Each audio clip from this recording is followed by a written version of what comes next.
The government is ensuring safety of banking system following the collapse of two banks. Let's take a look. Turn now to the turmoil from the failure of two major banks. Customers lined up yesterday outside the headquarters of Silicon Valley Bank in Santa Clara, California, hoping to get their money back.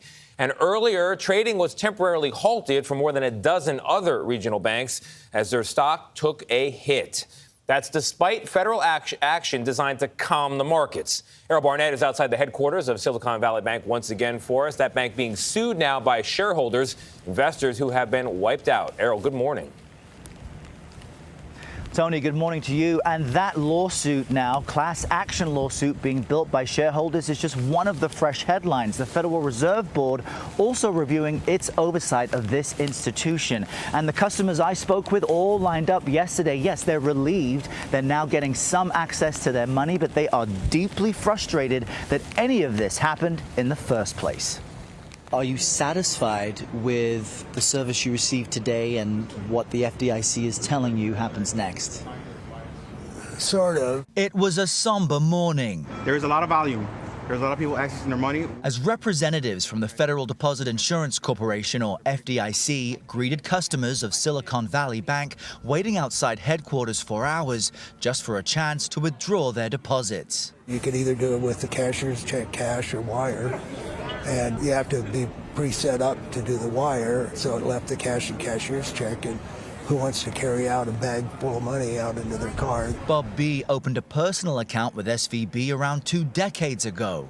At risk, most of his life savings. The officers of the company causes a bank to crash like they did here, and people are losing money. They should go to jail. Similar scenes took place at Signature Bank in New York, which dealt heavily in cryptocurrency and failed just 2 days after SVB. I cannot believe it. Despite the government's intervention, the volatility during Monday's trading proved investors are still nervous about contagion. In fact, trading halted for at least 20 other regional banks. So if a bank crashes, do you just lose all the money you gave them? No, man. That's like the entire point of the FDIC. We talked about this extensively. The federal government has a protection, an insurance that, of course, came along with some protective measures that we destroyed. Shouts out to Bill Clinton for that. But the FDIC is a provision, an insurance, a protection mechanism created by the federal government to go in and take over a bank in the possibly worst case scenario where the bank runs out of money.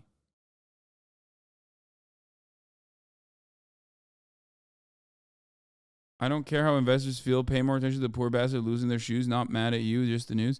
Kevin O'Leary has said he will never buy a bank stock again as Biden has essentially nationalized the industry post Silicon Valley Bank. What?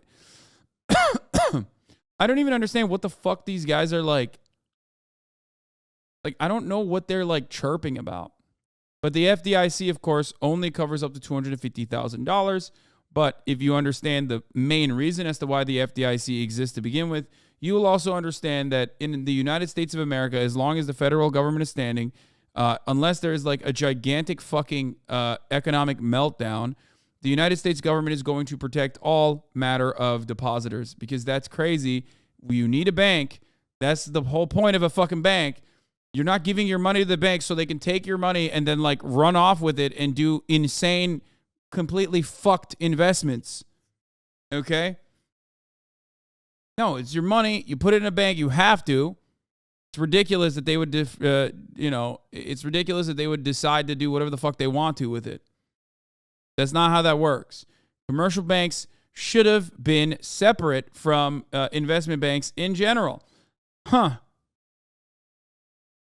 If only there was like some law, like we talk about the FDIC and we think that the FDIC is good. If only there was some kind of regulation that prevented that from happening.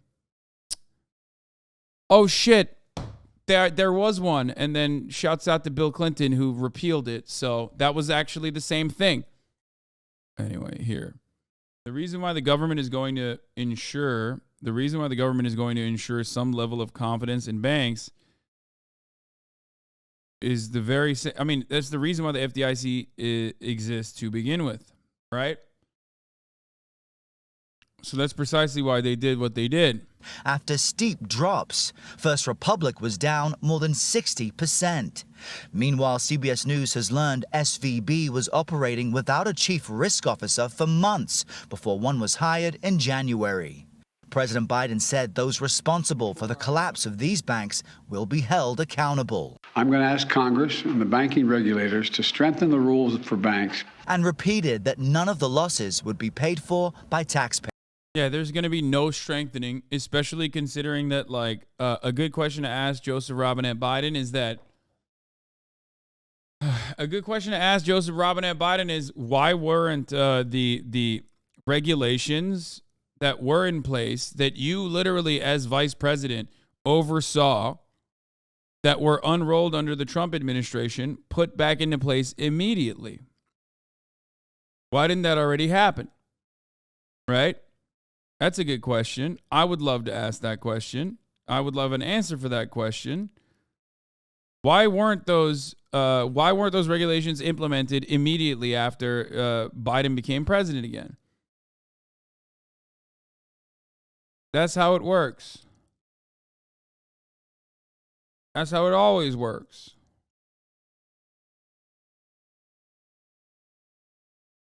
Payers. Instead, the money will come from the fees that banks pay into the Deposit Insurance Fund. Now, federal officials say they plan to auction off what's left of SVB as far as its assets. And that class action lawsuit we reference claims that those who led this company concealed how raising interest rates left the bank susceptible to liquidity issues. Tony? All right, Errol, thank you very much.